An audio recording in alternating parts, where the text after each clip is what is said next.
Ada rumusan basic mengenai loss percentage ya. Saya tulis di sini loss loss itu kerugian ya. Dan rebound percentage. Loss itu rugi, rebound ini ketika dia naik lagi gitu ya. Ketika saham turun dia naik lagi itu rebound ya. Loss 5% itu dia butuh 5,26% untuk kembali ke titik semula atau ke BEP-nya dia. Kalau loss 25% ya, rugi saham itu turun 25%, dia butuh 33% untuk kembali ke titik semula. Kalau saham itu turun 50%, ya, dia butuh 100% untuk rebound. Kalau dia 75%, dia butuh 400%. Kalau dia minus 90%, ya, dia butuh 1000%. Saya ambil yang paling mudah aja ya, 25% ini. Bentar. Kok nggak keluar merahnya?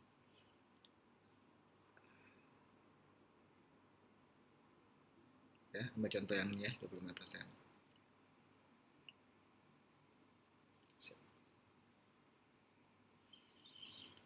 Misal Anda punya dana 1 miliar.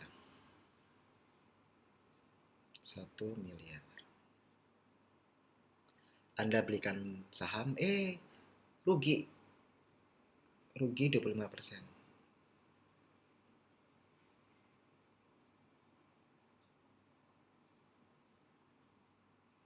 Artinya, ini kan 250 juta ya, minus 250 juta.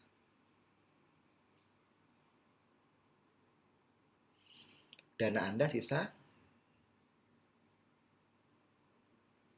750 juta.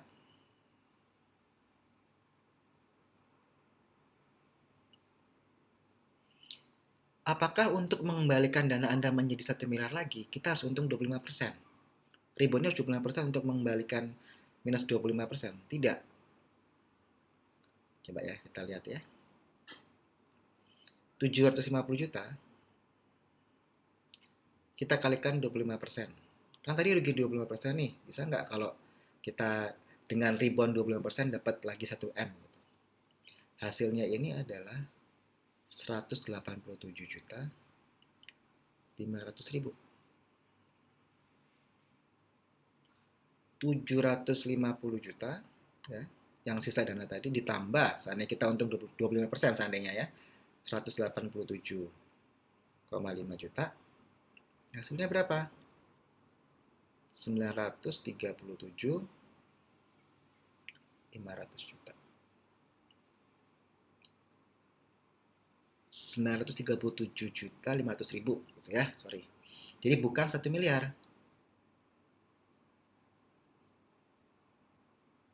Bukan 1 miliar. Nah, untuk balik ke 1 miliar kita butuh ribuan berapa persen Pak naiknya sahamnya gitu ya. Kita butuh 33%. Gitu. Kalau ini masih bingung ya,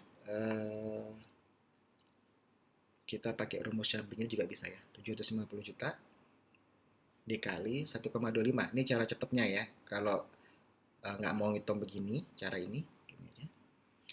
Hasilnya pasti 937. 25% itu kan 25 bagi 100, 0,25. Jadi 1 ditambah 0,25, 1,25. Dapatnya langsung segini ya. Jadi kalau mau cara cepat hitungnya kalkulator nggak usah 2 kali hitung. Kita butuh naik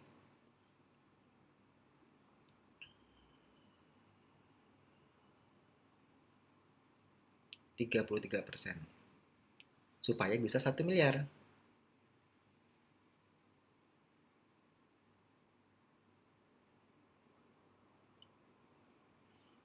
Kita lihat ya. Caranya gini, 1M ya. 1 miliar kita bagi dengan 937. Ini kalau mau tahu rumusnya kok bisa begitu gitu ya. Hasilnya kan 1,0667 lah.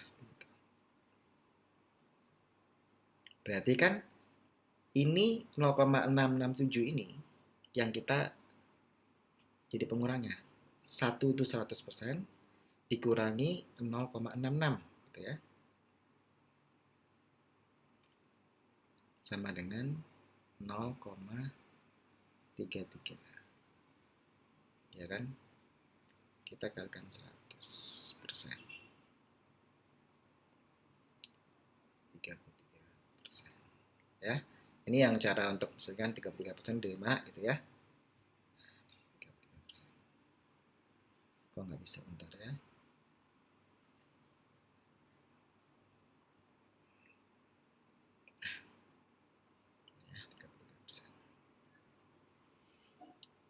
Untuk tahu bener nggak butuh 33%? Oke. 750 juta. Semoga nggak bingung ya. Dikali 33. Ini biasanya ada koma-komanya ya, 33,34% kalau teman-teman di tempat kalkulator ya. Itu sama dengan 250 jutaan ya.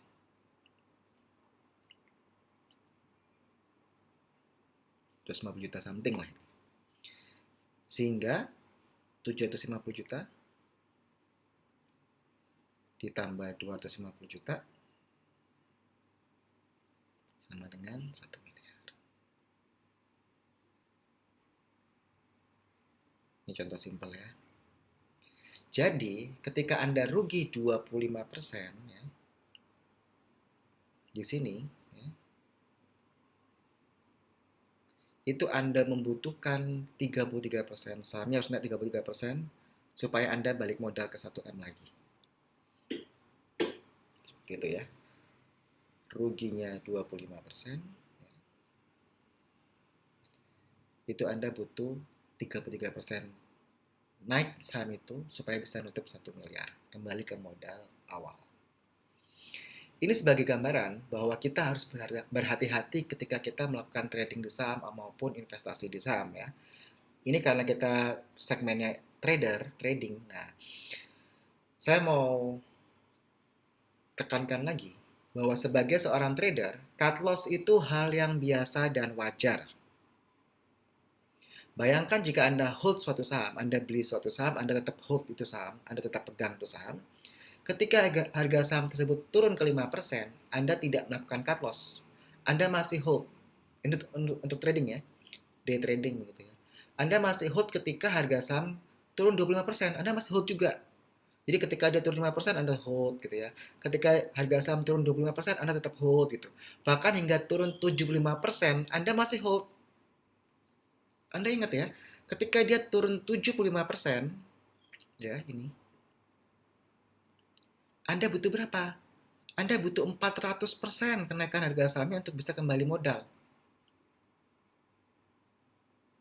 Ya.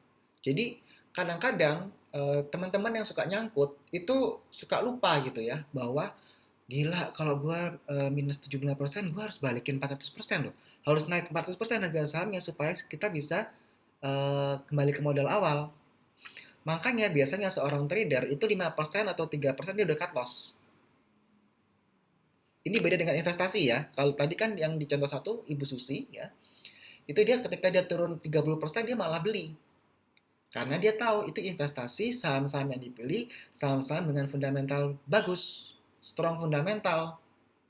Ya, di mana revenue-nya itu naik, perusahaan itu revenue setiap penjualannya naik setiap tahun, lalu labanya naik, bagi dividen teratur. Ya kan, ekspansi perusahaannya, produknya atau jasanya dibutuhkan masyarakat begitu. Jadi bukan saham ecek-ecek begitu. Tapi beda ketika kita masuk di trading. Jadi supaya nggak mix up ya. Jadi mindsetnya bahwa satu tadi itu contoh 1, 2, 3 itu untuk investasi. Contoh 6 ini mengenai trading. Jadi beda-beda case ya. Ketika kita memutuskan untuk trading, ketika dia minus 5%, ya Anda harus cut loss. Kenapa saya bilang begitu? Lihat ya. Ketika dia minus 5% di sini, dia butuh berapa sih? Butuh 5,26%. Masih tidak terlalu jauh. Anda cut loss aja kalau ada 5%. Tapi begitu dia minus 25%, Anda masih hold, dia butuh 33% loh.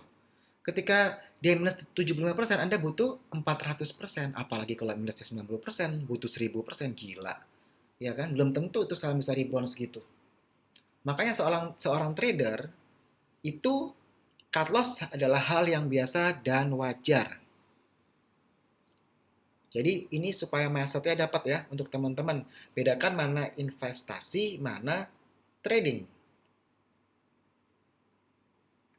Jadi, wah Pak, kalau gitu kalau investasi, kalau dia minus minus minus minus terus nggak apa-apa dong Pak. Kita nggak perlu melakukan cut loss.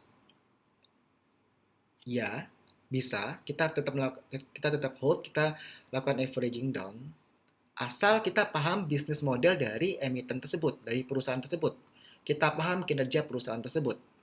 Jadi kalau ada analis yang bilang, wah kalau kita nggak mau averaging down, kita anti anti sama namanya averaging down untuk investasi, misalkan seperti itu.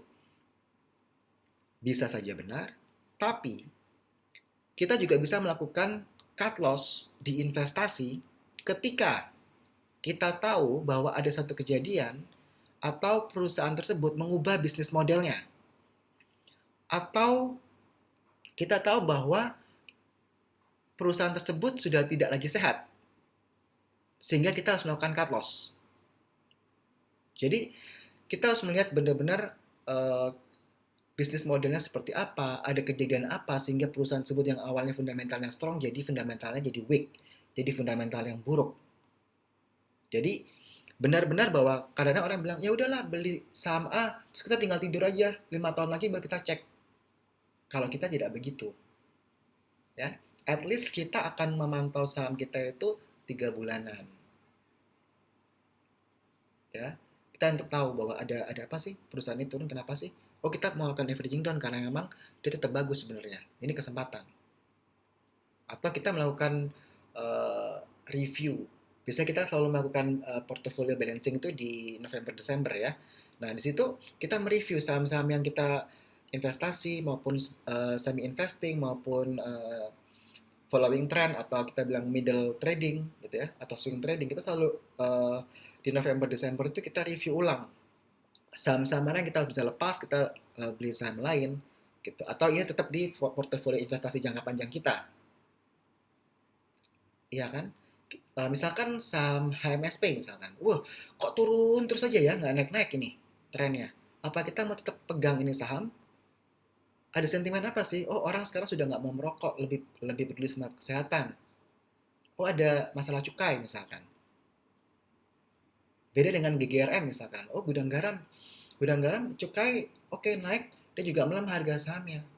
Tapi dia masuk ke bisnis jalan tol misalkan, dia masuk ke bandara, dia bangun bandara misalkan. Oh berarti kalau nanti rokok tidak laku, dia udah punya bisnis lainnya nih. Nah itu juga sebagai pertimbangan seorang investor ya. Bukan berarti saya bilang HMSP itu saham jelek, tidak.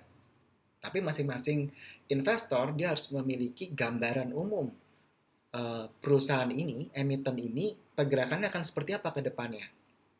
Kita melihat prospeknya ke depan seperti apa. Kalau masih prospek ya kita tetap simpan di investasi kita, di portofolio investasi kita, di akun RDI yang untuk investasi.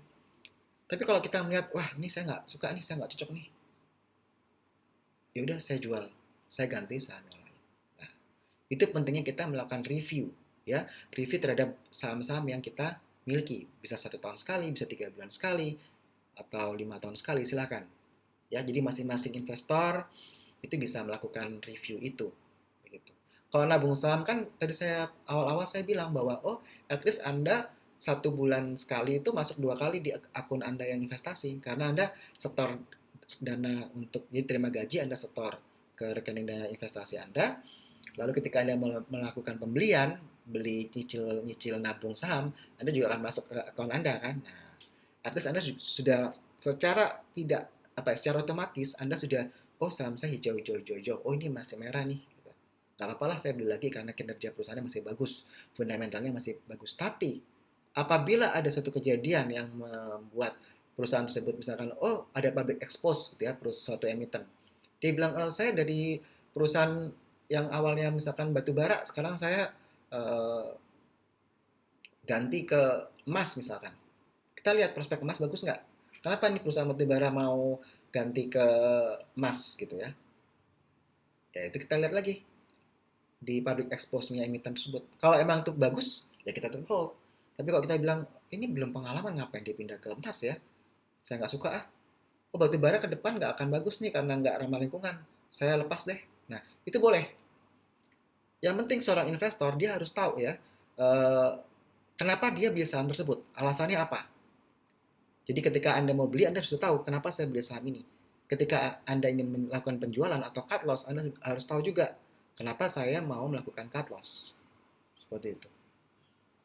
Jadi di sisi satu yang investing ya, ketika harga sahamnya turun, tapi bisnisnya tetap bagus, kita averaging down. Tapi ketika kita melihat bahwa di investasi tersebut perusahaan tersebut berubah haluan yang ke arah yang negatif yang kita tidak yakin, kita lakukan cut loss. Di satu sisi, ketika trading, ya mau nggak mau, cut loss itu hal yang wajar. Begitu. Kenapa?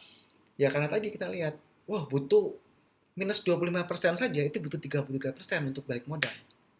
90% kita minus, kita butuh 1000%. Saham itu harus naik 1000% supaya kita balik modal. Berat ya. Nah, padahal tujuannya untuk trading. Trading itu di bawah 1 tahun.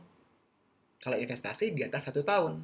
Nah, jadi Bapak, Ibu, teman-teman, semua di sini mindsetnya sudah harus bisa membedakan mana investasi, mana trading.